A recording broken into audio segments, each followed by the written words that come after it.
হয়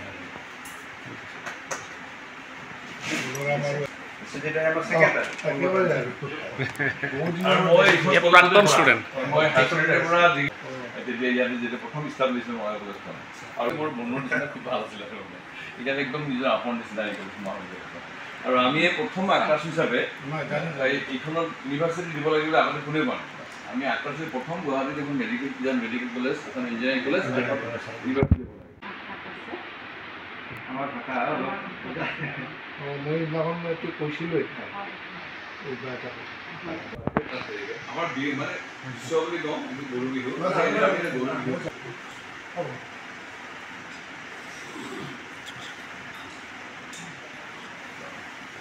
আৰু মই আমাৰ মানে এই আমি জাতীয় সংগঠন কৰিব কাৰণে যোৱাবাৰ এখন আমি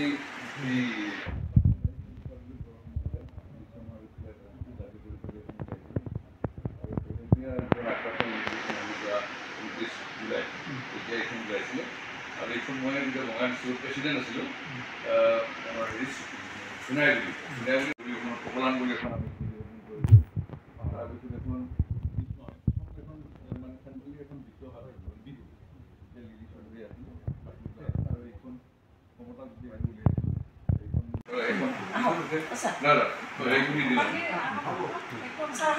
ফটো মাৰি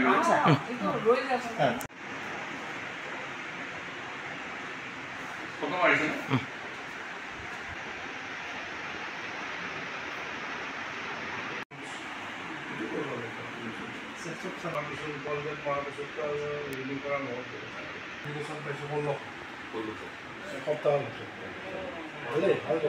আজি আমি কোচৰাজবংগী জাতীয় পৰিষদৰ তৰফৰ পৰা আমাৰ বঙাইগাঁও বিশ্ববিদ্যালয়ৰ আমাৰ নতুন প্ৰথমগৰাকী উপাচাৰ্য মহোদয়ক আমি সাক্ষাৎ কৰিলোঁ তেখেত 1 তাৰিখে জইন কৰিছে আমি আজি তেখেতক শুভেচ্ছা জ্ঞাপন কৰিলোঁ আদৰণি জনালোঁ আৰু আমাৰ জনগোষ্ঠীয় কথা কিছুমান আমি তেখেতক অৱগত কৰিলোঁ যিহেতু আমাৰ এইখন নিজস্ব বিশ্ববিদ্যালয় হৈ উঠিল নিজৰ সমাজত আমাৰ নিজৰ কাৰণে এখন শিক্ষাৰ আমাৰ কাৰণে এইটো প্ৰধান কেন্দ্ৰ হৈ উঠিব আৰু এই গোটেই অঞ্চলটোত আমাক শিক্ষাৰ দিশত এটা সুন্দৰ পোহৰ দিব বুলি আমি আশা ৰাখিছোঁ তেখেতক আমি আমাৰ তৰফৰ পৰা এইখিনি কথাকে অনুৰোধ জনাইছোঁ যাতে এই বিশ্ববিদ্যালয়খনে আমাৰ চাৰিওফালে এই অঞ্চলটোত এই আনডিভাইডেড গোৱালপাৰা জিলাৰ এই বিশাল অঞ্চলটোক যাতে পোহৰাই তুলিব পাৰে সেইখিনি আমি অনুৰোধ জনাইছোঁ তাৰ কাৰণে পৰিকল্পনা ৰচনাৰ কাৰণে তেখেতসকলে আমাক আহ্বান জনাইছে যে পৰিকল্পনা ৰচনা কৰাৰ সময়ত আমাৰ এই অঞ্চলৰ বিশেষকৈ কোচৰাজবংগীসকলৰ শিক্ষিত আৰু চিন্তাশীল ব্যক্তিসকলক তেখেতে আমন্ত্ৰণ জনাব আৰু মানে শৈক্ষিক বিষয়ত পৰিকল্পনা ৰচনাত অংশগ্ৰহণ বিচাৰিব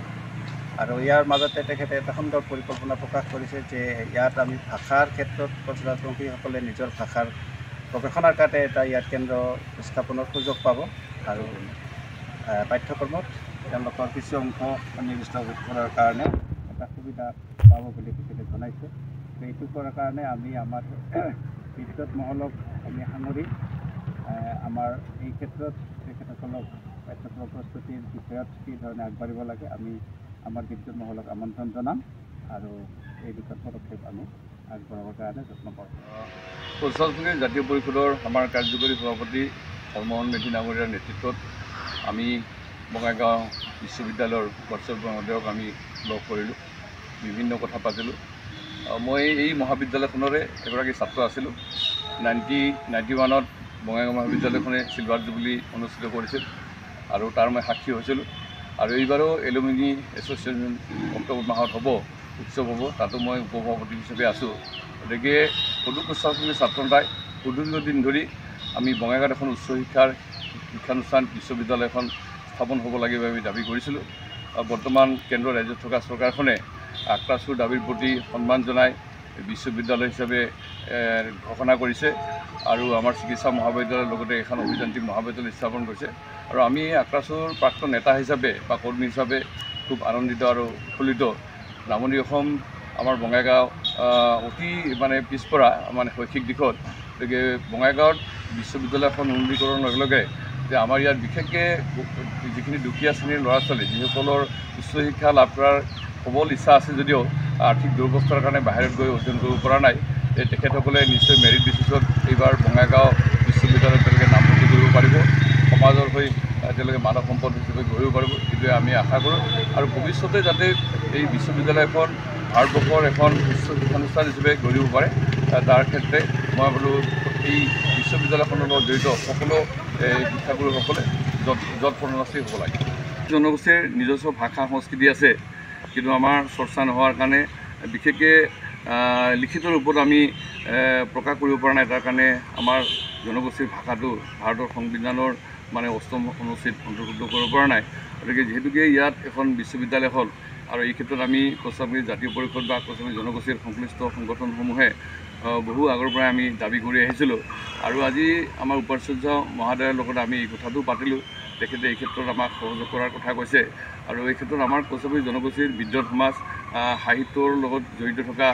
ব্যক্তিসকল আমাৰ এখন গ্ৰহণযোগ্য এখন আমাৰ ব্যাকৰণ লাগিব,